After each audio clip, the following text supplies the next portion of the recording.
internet. Now, this is a really weird video that I'm creating. It's the first time I've ever really made one of these videos where I kind of sit and talk about video games that I love, video games that aren't so special to me.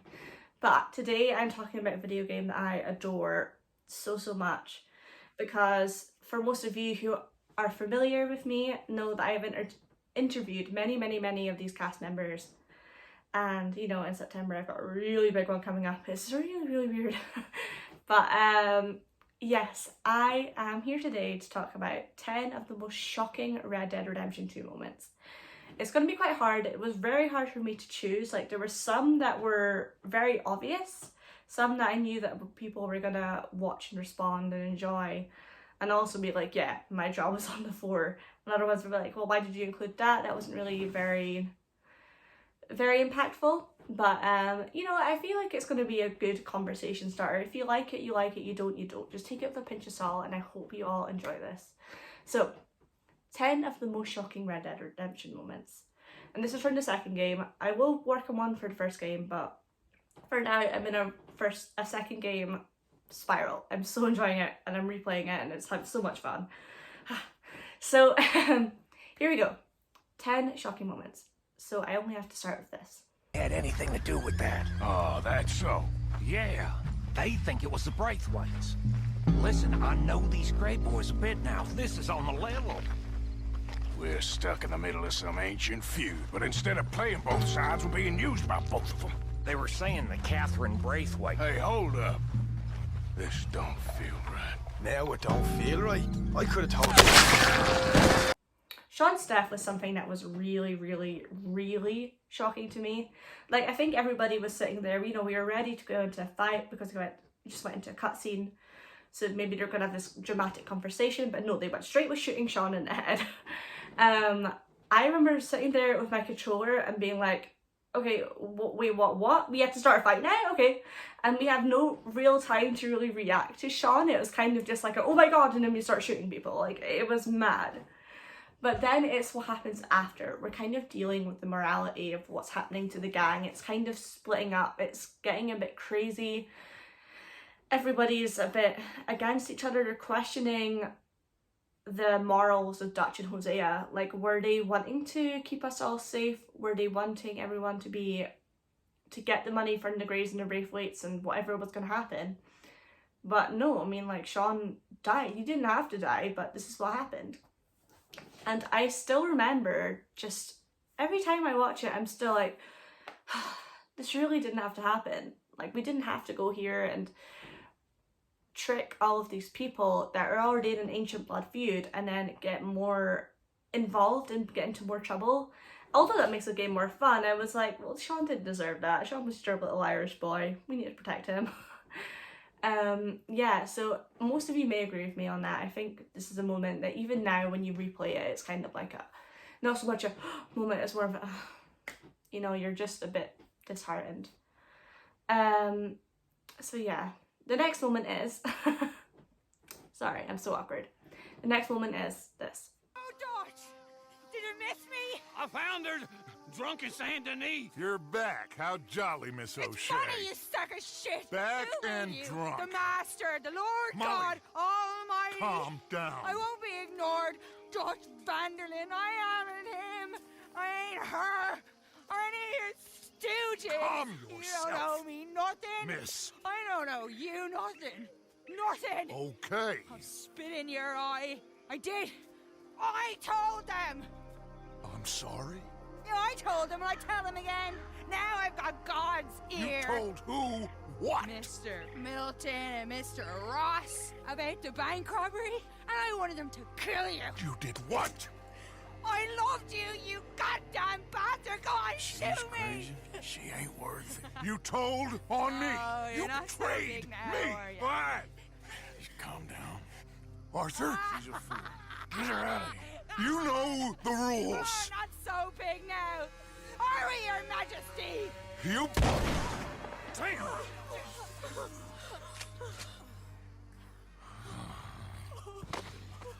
She knew the rules, Arthur. What the hell is wrong with you? Mr. Pearson, Mr. Williamson, get this... Molly's mental decline. I knew that Molly wasn't going to be super involved. Like, she is a really big part of the game because, you know, she's Dutch's girlfriend or lover or whatever you want to describe her as, and she genuinely loves Dutch. You can see that. But I think the characters, the other like gang members and stuff, they're not too fond of her, just because she thinks she's so above everyone because she's with Dutch. But it's so clear that within the game she just wants to talk to Dutch. There's so many things that are on her mind and she just wants to like let them out. She wants to let people know that she's not happy, but Dutch just completely shoves her away. Like, and it's not good. So obviously I think the decline of her mental health would have been obvious if you had been paying attention. But the moment where she storms into the camp, drunk, crazy, just not right in the head, and she's shouting at Dutch, she's screaming at everyone, she's just not making a lot of sense, and then all of a sudden she bursts out with, yeah, I told the Pinkertons. Even I was kind of sitting there going, did you? Like, in that state, did you? Like, I know that they'll know about Molly O'Shea and they'll be like, yeah, she's part of the gang and she knows all their shit, so that would make sense. But at the same time, this woman's gone out of her mind. Like, would they believe it? I think the Pinkertons would take anything by this point.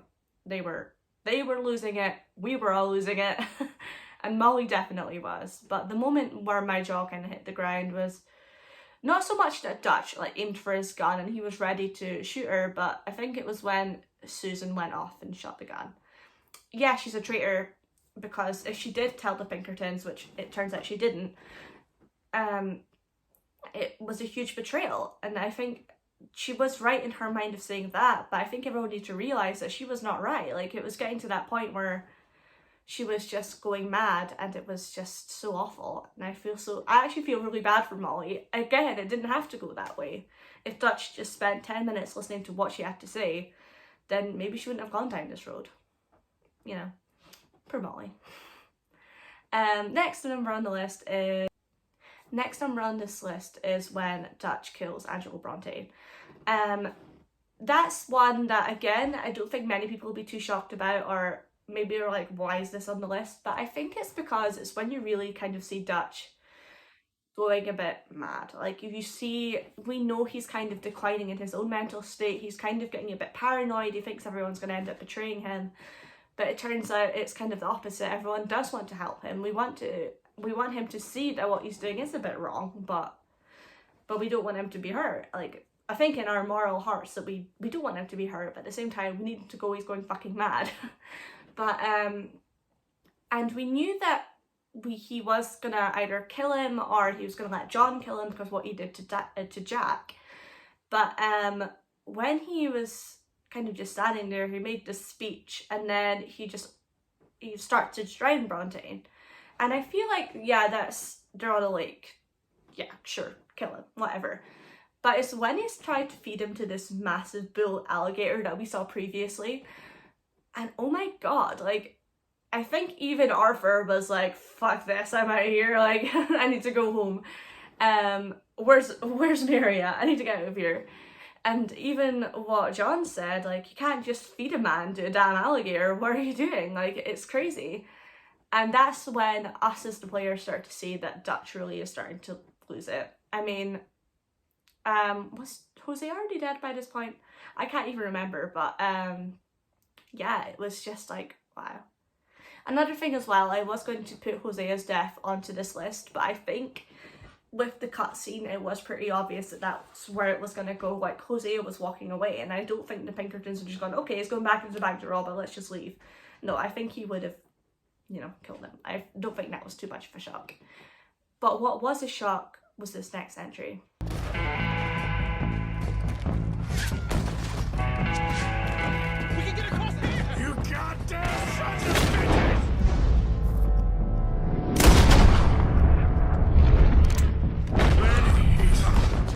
He's dead! Oh, God, no! Lennys Death. Oh my god, Lennys Death. I think that was another moment, kind of like Shawns, where it was like, it didn't have to happen, even though they did rob a bank, so yeah, people would have died by this point. But Lenny was just 19. he had his whole life. He didn't have to run in with this gang, but you know, I suppose being a black man in those times would have been really difficult, and I can't speak for people like black people in that kind of situation. I think it's just awful. Any of these situations were awful, to be honest. But yeah, I mean, we just watched Hosea die. We were all kind of just focusing on getting off this roof and getting to safety.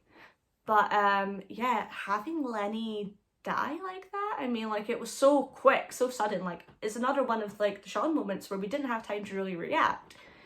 Like, Arthur himself, we didn't control this. He ran to Lenny's body and he was trying to, you know, see if he was okay, but obviously he wasn't.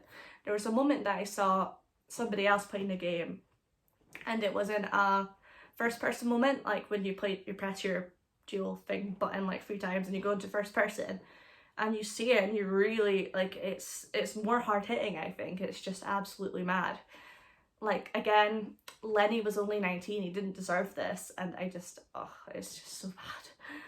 Lenny, you're like one of my favourite characters. Why did you have to go like that? Why? Oh my god.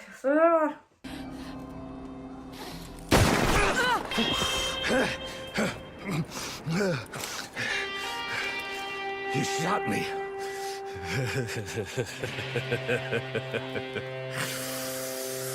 You shot me pretty good. So next on the list is Dutch killing Micah. It's... oh my god. Like, that whole last mission where you're trying to kill everybody that Micah was affiliated with and try to find Micah and kill him. Like, I was just pumped that whole time. I was ready to kill him. But when you're in the cabin and you're already facing him, you're thinking, we're fucked, because he can't eat. Even when you're in Deadeye, he can still attack out of Deadeye. Like, you have no control. It's mad. And, you know, you get that kind of bit of safety. I don't think you can really die on that mission, because, you know, Sadie comes out, she tries to help you. And then the biggest shocker is when Dutch comes out of the cabin and he's like, hi son, and then like he's threatening us, whatever. I don't think he would have killed us regardless, but when you think that he is about to either shoot Sadie or yourself, he goes and he shoots Micah, and then that's where I was just like, yes, you have some good in you, great. But oh my god, I was just, it was like a happy shock, like, thank fuck, I can now kill this guy with no issues, great. But yeah, I think that's another great thing. I think it shows that Dutch really did have some morality towards the end, well, at the end of the game. Like, maybe had some time to think about it, maybe by this point you really just did not give a fuck and just shot Micah anyway. But yeah, I think I was really happy because I was like, thank god, this is the end of Micah. Nice and easy, thanks for the help, Dutch. The next on the list is...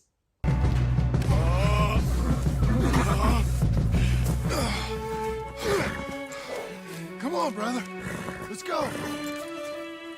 Give me a sec. Come on. Push, Arthur.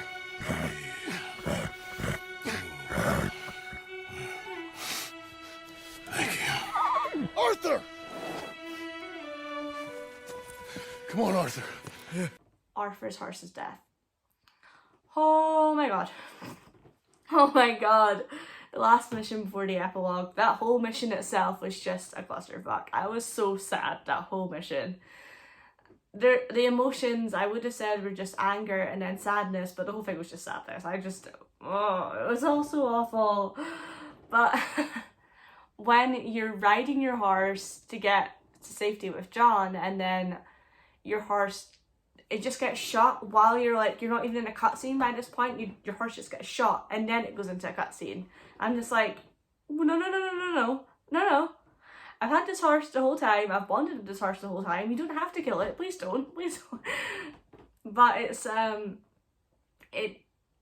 was like, my mind is going mad, but it's when Arthur runs to the horse and he's like comforting it in his last moments, and he's just saying thank you, and my heart starts to break. And Rockstar really knew how to pull at my heartstrings at this point. It was a mess. I was a wreck. Holy shit. Oh my god. But sad moments aside, let's go to the next moment. And that was, the next moment was Arthur getting kidnapped.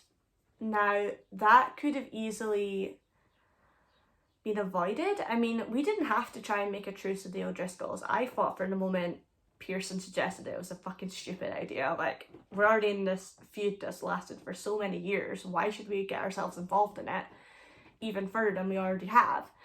But, you know, we didn't have a choice. We just went with what the mission told us to do. So we went along with Micah and Dutch, and obviously Micah's a fucking snake, so he knew it was going to be a trick. But I didn't expect it to happen to Arthur. Like, he was by himself in a pretty secluded place. Although he was watching the action above, I think maybe a part of the O'Driscolls knew that would have happened, because Dutch wouldn't have gone alone without his practical right-hand man. But just the fact that not only did Arthur get knocked out and taken away, we had to sit and watch that entire experience. That he was getting tortured, like he got shot. So many things happened to that guy, and I wish that we as players really could have done more. I mean, we escaped, thank God. We managed to escape somehow. But yeah, another thing that could have easily been avoided. We didn't have to put ourselves into that situation, but, you know, why did Pearson sweet talk us into it? Like, we didn't have to do it. We didn't have to get Arthur kidnapped. But what shocked me the most is that nobody went after him. Like, surely somebody would have went back up or went to the fork in the road where they said they were going to meet up and realised that Arthur wasn't there and checked back at the camp. And if Arthur wasn't there, it's not that he betrayed them, it's because something would have happened. By this point, Arthur wasn't a traitor, or a traitor, inverted commas. He genuinely got kidnapped and nobody did anything to help him. I mean, we don't know how long Arthur was missing for. We can only imagine it was for maybe even days on end. But having Miss Grimshaw take him into his bed and make sure he was safe, that was so lovely. But I'm still angry. Why didn't anyone come after him? Why? Oh my god, this game is just mad. And the next thing on this list is even worse. And that was Kieran's death.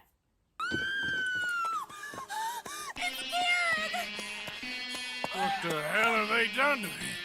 Look, there, the tree line. Everybody take cover! O'Driscoll boys are coming! Goddamn fucking O'Driscolls. Holy shit. I remember there being a party because I think Jack had came back, everyone was safe, everyone was happy, partying, great time. And I remember you could kind of walk around and chat to people. So I was chatting to Molly, she wasn't in the right headspace, but I was chatting to Kieran, he was kind of isolating himself. That I'm still confused by. I don't know why he necessarily isolated himself. He's part of the gang now. Everyone really cares about this guy and he really has become part of the family. But he kind of isolated himself, which I don't understand. Maybe there was something to do with the O'Driscolls in that point. But were we really drunk and then he got kidnapped, or did he just come out for air or whatever and then he got killed? I don't know. But when the reveal of how he died or like whatever happened, like him showing up into the camp beheaded, like his body holding the head and Mary Beth screaming, and I'm just like, what? I'm like sitting there going, I saw him like 2 minutes ago, like, well, 2 minutes ago in my head, but like 12 hours ago from the party. But he didn't have to die. Nobody had to die. Oh my god. And how brutal it was. Like, even when they were taking his body away, you saw Hosea holding his head, like, by his hair and taking him out of the camp. And I'm like, oh my god, this was a young guy as well. Like, oh my god, this game is just so mad. What the fuck? Oh my god. I don't even know where to go next on this list.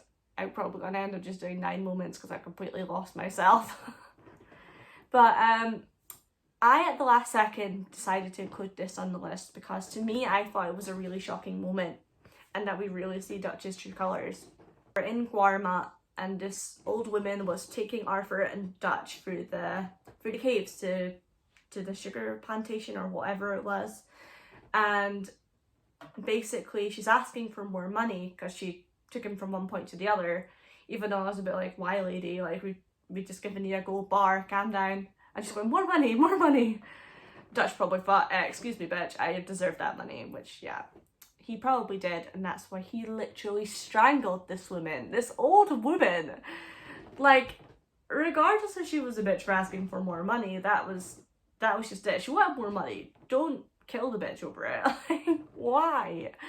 So what I find more shocking in it, like the whole situation was shocking, Dutch killing her, but I one day decided to put it into first person mode, and like I said with Lenny, seeing it in first person was just something completely different. It was like, you see the anger in Dutch's eyes, you see him get more and more like aggressive with the strangle, and then you see the life from this lady's eyes go, and you're just like, fuck, how did I get into this gang for 20 odd years? Like, it's just mad. And I think Arthur was well in his right to say, you keep killing people, what's going on? And then Dutch is all like, well, why are you questioning me? And I'm like, well, yeah, I deserve to question you. You just killed this old lady.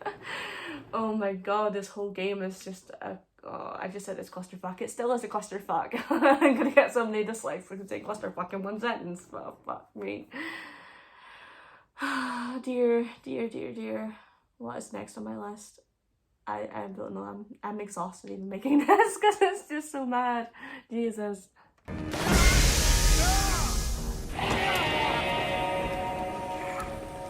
got one! A white one! Dad? I need help! I need help! Okay, so finally we have Abigail killing Milton.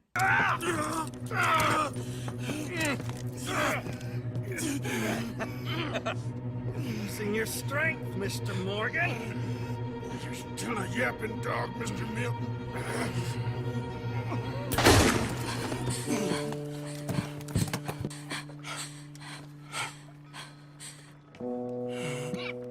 Horrible man. Now, Milton has been the basic antagonist for the whole thing. I can't even say Micah was. It was really the Pinkertons. So basically, I can't remember if they kidnapped Abigail, and then Sadie and Arthur get separated, and she gets tied up, and it's all like mad. So then Arthur is running, killing all these Pinkertons and whatnot, and he runs into the shack where he finds Milton, a couple of his men, and Sadie and Abigail tied up, and basically they had to reveal that Micah's the rat, and I didn't think that was a shocker. I kind of thought, well, Micah's been a dickhead the whole time. It doesn't really surprise me that he's a rat. Okay, so I know people are going to be like, why isn't that part of the list? Why did you include this? But I think Abigail really played like the mother role. Like, her and Susan were like the top mums of the gang. So when we're grappling, Arthur and Milton are grappling for this gun, we're half expecting Sadie to come out and shoot him, but no, it's Abigail. And I kind of sat there thinking, okay, I mean, it doesn't surprise me that you're capable with a gun, but the fact that you could shoot this guy and just make a comment after it, like, a horrible man, like, yeah, he's a horrible man, but I didn't expect you to kill him. Like, it is a really shocking moment to me, because I really didn't see Abigail having, well, I could see having the guts to do it, but I couldn't see her actually doing it. Like, it's, I don't know, I really expected Sadie to do it, because I didn't expect Arthur to get out of the grapple, like, have the strength to do it, because by this point he's half dead of TB. So I knew one of the ladies was going to help him, but I didn't expect Abigail to. So yeah, I know a lot of people are not going to agree with me on this part, but I genuinely think it was really shocking. Not like shocking like, oh my god, it's a life changer, but shocking nonetheless. So yeah, I know this video is a bit messy. It really is one of the first videos that I've done here where I know what I want to talk about, but haven't really had much time to plan it because I've been working non-stop. But yeah, I had a lot of fun doing this. I didn't think I'd get this stressed, like just filming it alone, just remembering all the things that happened within the gang. But yeah, if you sat for this long and agreed with my thoughts, please let me know. And if you didn't, let's have a conversation. I think it is something that will open up a whole new conversation, and that we'll have a lot of fun with. I think we'll have a good gel with. But the next list I'm thinking of doing is some of the saddest moments. Again, it's not a top 10 list. I was about to say that. I think it's just natural in my head to say top 10. But yeah, it's going to be a saddest moments from Red Dead, and I think I have already written a list down. And it was easy because there were so many sad moments. But yeah, it's a lot. But if you have other shocking moments that you had ideas of, please let me know. And if you disagree, again, please let me know, because I do want to make these videos better. I want to get better at my editing and all this other stuff. I am a fan, trust me. It's been a lot. It's been a wild ride, and I loved making this video. So if you're new here, please don't forget to like and subscribe. And thank you, Dor. And if you enjoyed some of my previous interviews, I just recently interviewed Alex McKenna, who plays Sadie. Please take a look at it. It'll be somewhere up here.